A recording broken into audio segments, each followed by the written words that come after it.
So, you want to save the world with clean energy?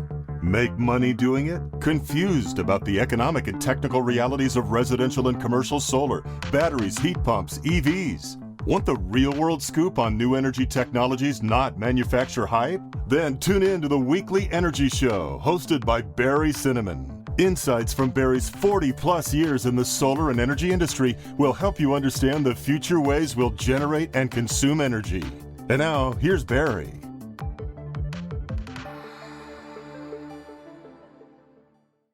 Welcome to this week's Energy Show. Now, we're talking about the blackouts that are rolling across California. And we're going to focus on two things. First, we're going to focus on the causes of the problem and what possible solutions are. And then second, we're going to talk about how your battery backup system that many of you have installed or you're thinking about installing will work during a blackout. Because we're getting a lot of calls and emails from people saying, all right, I got the system. What's going to happen tomorrow when they turn off the power? Well, we'll kind of go into that. Now, doing the show on the morning of the first widespread public safety power shutoffs in Northern California. 360,000 PG&E accounts, totaling up about 2.5 million people, are without power today. Now, my neighborhood in San Jose, I've been hearing and reading about this almost everywhere you go for the last week that there's going to be this blackout.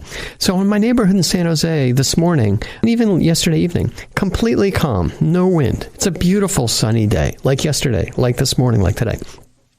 But only 5 miles away at the top of Mount Umunhum, there's 60-mile-an-hour winds. So the winds are kind of at a high level. And, here at the studio, I notice it's pretty windy in Fremont. So there is a lot of wind. It's not like a hurricane or anything, but these are steady, heavy winds. And the winds are also coming from the east. So they're onshore winds are going to the shore, and they're dry, so the air is not that dry. When we have offshore winds from the Pacific Ocean, there's a lot of moisture in there. It's not so bad. So this is bad. But, in my little neighborhood in San Jose, although we were lucky not to be without power, although I wouldn't really care, the power shutoffs have happened less than half a mile away from my house. And so there's a lot of people in our neighborhood that don't have power. So it's completely chaotic right now. These power shutoffs are dominating the news, and it's incredibly inconvenient if you're affected and if you're not prepared. I think nobody should be surprised because we've seen this coming. There's lots of warnings. And I have to say that PG&E workers are trying really hard. They're doing the best they can to maintain the lines, to trim the trees, to fix anything that might be damaged or needs immediate maintenance. The executives, they're talking a lot, but I don't think they've done a lot over the last 10 years. So don't get angry at any of the PG&E workers if they're wearing a tool belt. But you can be mad at any PG&E employee that shows up with a tie, because those are the people, those are the executives that didn't make the right decisions for the state and candidly for their business over the last 10 years or so. Okay, what's a public safety power shutoff and how does it work? All right, it happens when there are very dry conditions. It typically happens in October, November, when there's high winds and gusts. And what will happen is it could blow down utility lines, or it can blow down an entire tower, or it can blow equipment off of utility lines. And that high voltage systems, it can cause a fire. Or the wires might not even have to come down. Trees can blow into the wires, or the wires can bend over and blow into trees that have grown nearby. And those trees could catch fire. And that's kind of what's happened. Just today, I heard on the news, the power in a neighborhood in San Jose, Alum Rock, the power was on. They didn't turn the power off because they didn't think there'd be a problem. But winds blew down a power line. It sparked and landed in dry brush, and it caused a fire. Fire was contained fairly quickly. But this is the kind of thing that happens again and again and again. I'm kind of doing some research. PG&E equipment is responsible for more than 1,500 fires in the last 10 years. Now, this happens with other utilities also. I don't know the statistics for other utilities. Other utilities aren't under the microscope like PG&E is, but you got high voltage, thousands of volts, and some of these wires are basically bare wires. It's just more efficient that way. But when they come in contact with something that's dry, boom, you get a fire. So we had back-to-back record-breaking fire years, unfortunately, in 2017 and 2018. This year, not so bad yet, but we're just getting into the bad fire season. Same conditions right now as almost 2 years ago when PG&E had planned to turn off the power feeding the Paradise area in Northern California. They decided at the last minute not to shut off the power because customers complain loudly. They're complaining now that the power's off. Well, in advance, the customers are complaining too, and there's a lot of people that kind of need power. There's a lot of emergency facilities. People need power for medical reasons. They may need air conditioning. Who knows? So lots of customer complaints. Well, 2 years ago, they decided not to turn the power off. And the result was the biggest and the deadliest fire in California history. So PG&E absolutely does not want to risk any more fires. And there's lots of reasons for that. So why are we kind of going through this now? What's kind of changed to cause all this fire danger? Well, there's a lot of factors. One factor is that more people live in forested areas. There's a lot of cabins in the woods. There's a lot of developments that start up remote areas, or people build houses that, have a nice wooded area. Kind of looks nice. There's old transmission and distribution equipment. So the utility poles are made out of wood. The stuff might have been put in 20, 30, 50 years ago or so, and it's decayed, or it might not be as safe as it was. The transmission lines, these really high voltage lines, also some of these are pretty old. Even if they're like these old metal towers, they might need to be replaced after a number of years. Secondly, the maintenance on this equipment, historically PG&E has done a lousy job of maintenance. I mean, that's one of their biggest responsibilities. Many people argue their biggest responsibility, and there's reasons why they're not doing the preventive maintenance that prevent these fires. And we're just talking about maintaining the equipment, not to mention the tree trimming, clearly inadequate tree trimming. There's a lot of work to prune those trees. The trees grow back every year. So there's an issue there. Some people have said that the problem's caused by global warming, a warmer climate. I don't really think that that's making that big a difference. It's hard to put numbers on that, but clearly the other factors are bigger. And now we're talking about some of these specific little reasons, well, the big reasons why it's happening, but there's high-level business-related reasons why we're experiencing this now, and we didn't experience this 5 years ago or 10 years ago or 25 years ago. And fundamentally, it's based on the business model that utilities operate under, that public utilities operate under, and also inadequate enforcement of regulations by the Public Utilities Commission. Now, PG&E is a public company. We call them a public utility, but it's investor-owned, and people like to refer to them as investor-owned utilities, or IOUs. California's got three big investor-owned utilities: PG&E, San Diego Gas and Electric, and Southern California Edison, kind of in the LA area. Now, these public utilities are managed for the maximum profits. When you're on the board of directors or you're executive of these companies, a lot of the discussion, the majority of the discussion is, how can we maximize profits? And then, in the same sentence or the next sentence, while maintaining safety. Kind of has a tendency for the profit maximization argument to win out over the maintaining safety. And the reason the profits are maximized is the company does better, people's stock options do better, the executives get bonuses and high salaries based on profits. They'll get penalized if there's safety issues, but you can kind of roll the dice and hope that on your watch you're not going to have big safety issues, or they kind of water under the bridge, except for the people that are harmed by them. So they try and maximize the profits. Now, one of the biggest expenses that a public utility has is maintenance, maintaining all of the equipment, anything from keeping the oil up to the right level in the trucks, to maintaining transmission lines, to making sure equipment's operating properly, to pruning trees. So if they spend less money on maintenance, given the same revenues, their profits are going to be higher. So I heard this so many times on the radio over the past week. Safety is their number one concern.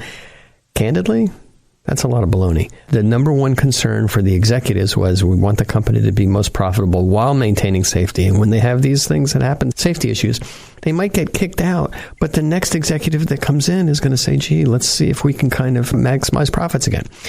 So that's the thing. The executives don't make more money. They're not compensated better if there's more safety. They'll be penalized if there's a disaster, but they make more money if they make more profits. And that's a fundamental reason. That's what's going on with the business model. But secondly, the Public Utility Commission is not enforcing the safety requirements. Maybe our legal system is got too many holes in it, but I didn't really see a ton of pain that happened within PG&E over the last few years from these wildfires, other than going bankrupt. But I also didn't see a lot of, they didn't change the safety requirements as a result of the big fires that happened in San Bruno 10 years ago.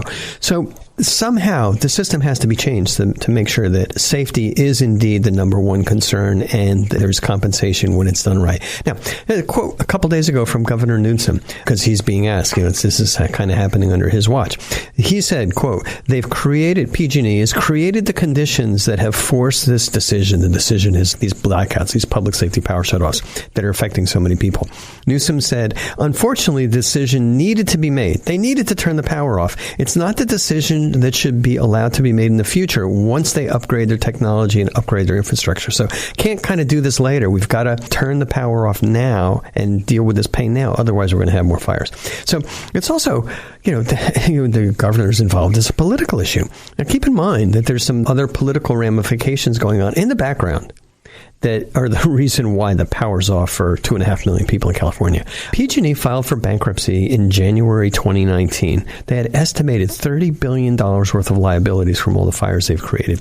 Now, the state really worked hard over the last couple of years to try and figure, heck, what are we going to do about this? The state created a $21 billion wildfire fund, and that wildfire fund was supposed to get money from ratepayers, people paying their electric bill, which, I guess that's okay. Who else are you going to get the money from? And then the shareholders of the utilities. I don't know how much the shareholders are really going to pay. I'm kind of not that optimistic that they're going to really feel any pain there. And the requirement is, and this is a long-term fund, the requirement is PG&E has to contribute about $400 million per year to this fund. Edison and San Diego Gas and Electric would contribute also. Now, in order for PG&E to qualify to use this fund, they have to be out of bankruptcy by June 2020.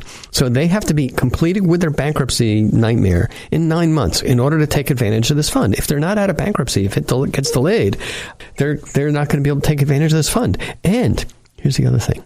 If there's another big fire this year, their bankruptcy plans are going to get thrown in the trash. They're going to need new plans. So they're really trying to stay away from having another big wildfire this year. And I understand it. Now, also, no doubt, PG&E is holding 2.5 million people or more hostage so they get better terms in their bankruptcy. So they can maybe get more state money, more taxpayer money, more rate increases.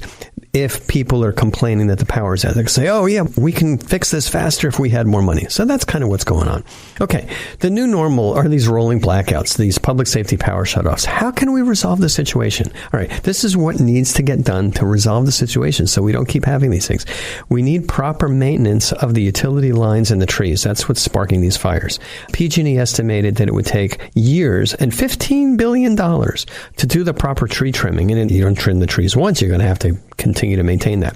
The utilities in the state, PG&E included, should install stronger utility lines, stronger utility poles, concrete, metal, or fiberglass instead of these wooden poles. The wooden poles are cheaper.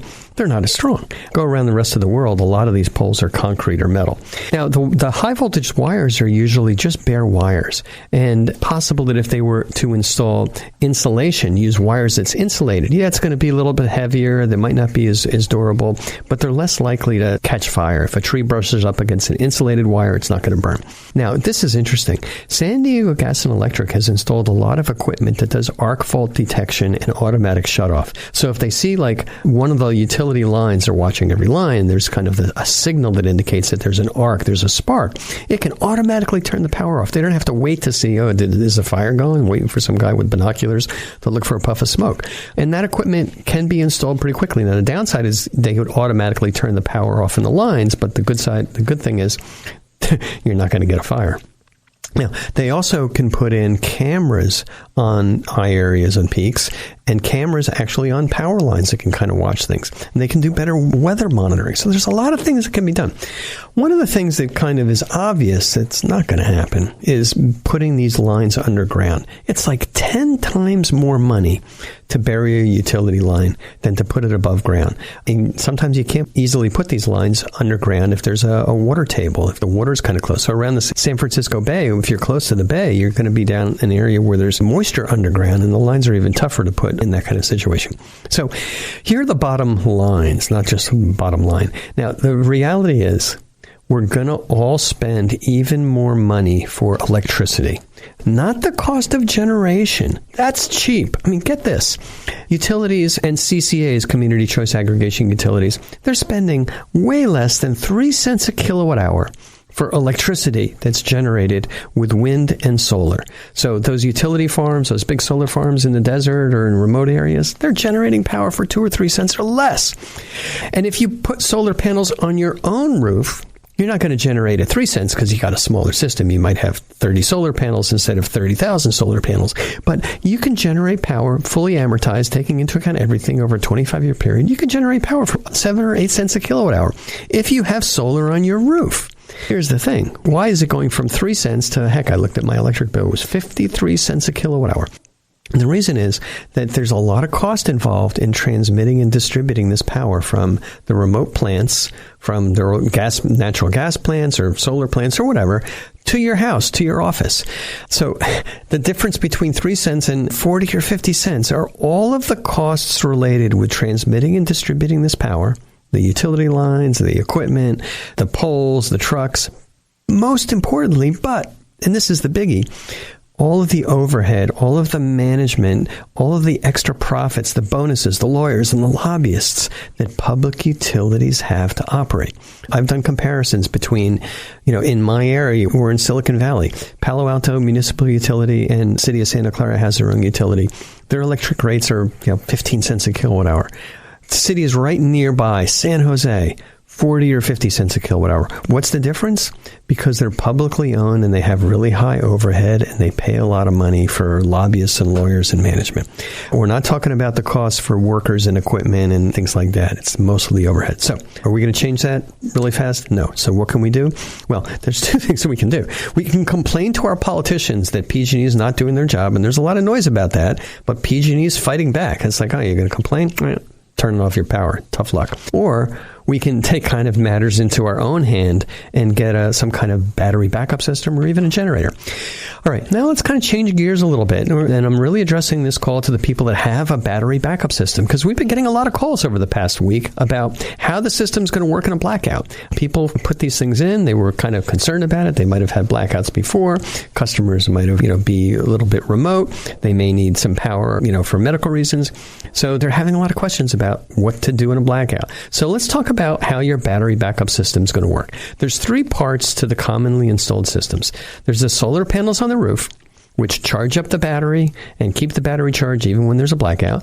There's an inverter. Generally, what we're putting in are hybrid DC-coupled inverters, and this is one inverter that can connect to both the solar panels and also to the battery. The battery is the third part.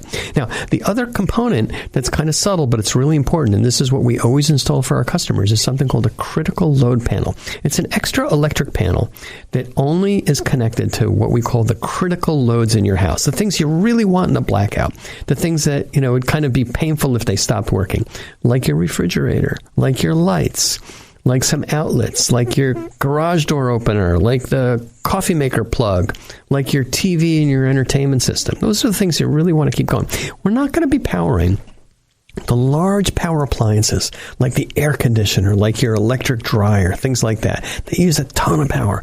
The reason is these large appliances are going to use up whatever battery capacity you have. I don't care if you have a 20 kilowatt hour or 30 kilowatt hour battery. If you want to run that AC on a sunny day, it's going to suck that battery dry in a matter of hours. If you want to completely charge up your Tesla 85 kilowatt hour battery from your 20 kilowatt hour battery or 10 kilowatt hour battery, it's going to suck that battery dry in half an hour.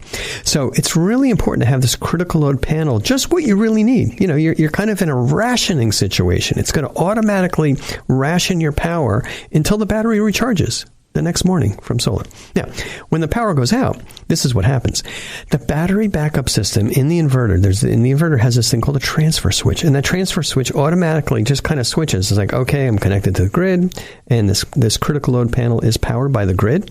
The switch in the inverter automatically says, I'm disconnecting that critical load panel from the grid, and I'm going to feed power to that critical load panel from the battery. And that automatically happens. It takes about 5 seconds. And then you're going to be able to, from whatever energy is left in your battery, you're going to be powering those things. Your critical loads, your refrigerator, your lights, your entertainment system.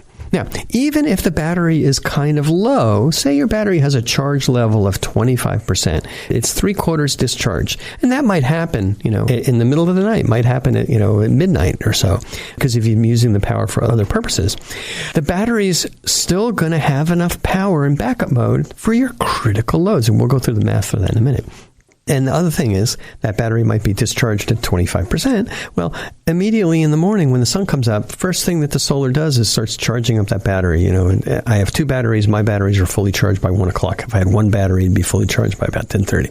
All right. So essentially, as long as the sun comes up the next day, or even if it's partly cloudy, you're going to have backup power for as long as this power outage lasts. And PG&E is talking about these power shutoffs. If you're in a remote area, you're going to be without power for a week. Now, if you had a battery backup system with solar, boom, every morning your battery's going to be recharged. If you had a gas generator, you're going to be running back and forth to the gas station. All right, so a couple of questions. One question that people ask is, how long is my battery going to last? And the answer depends on two factors. First, it depends on the charge level of the battery when the power goes out. So the public safety power shutoff in my neighborhood happened 11 o'clock last night. So if your battery were down to 25%, 11 o'clock at night, you still have plenty of energy, as in our previous example, for other things. Since the battery that most people have has about a 10 kilowatt hour capacity, 25% in round numbers means you have 2,500 kilowatt hours left, 2.5 kilowatt hours left, or 2,500 watt hours left. And we'll talk about what 2,500 watt hours really means. Because the duration that the battery is going to last depends on how much power the things in your house are using, how much power your critical loads are using. So let's go through some math here. Your fridge draws about 75 watts on average throughout the day, or about 1,800 watt hours. Now, when the fridge is running, it might draw 300 or 400 watts, but it only runs maybe every 15 minutes out of an hour. Now, so we're talking about 1,800 watt hours for your fridge. That's kind of the main thing that's going to use up the juice. Now, let's talk about appliances in your kitchen and, kind of the necessities of life.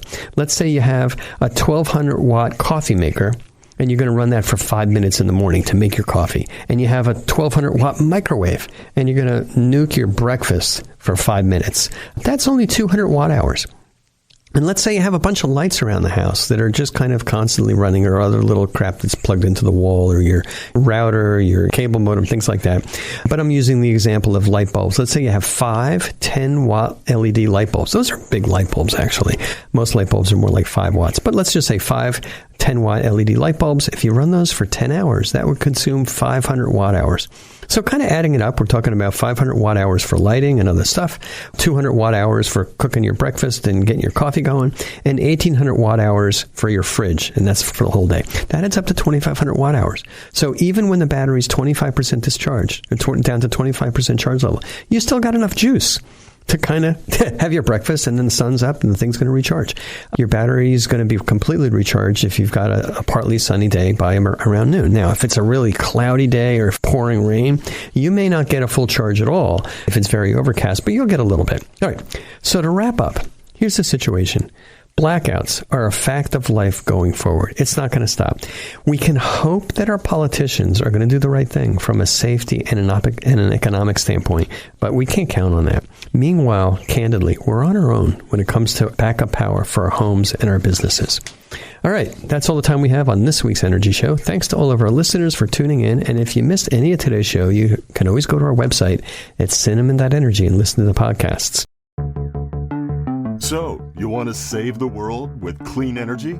Make money doing it? Confused about the economic and technical realities of residential and commercial solar, batteries, heat pumps, EVs? Want the real-world scoop on new energy technologies, not manufacturer hype? Then tune in to the Weekly Energy Show, hosted by Barry Cinnamon. Insights from Barry's 40-plus years in the solar and energy industry will help you understand the future ways we'll generate and consume energy.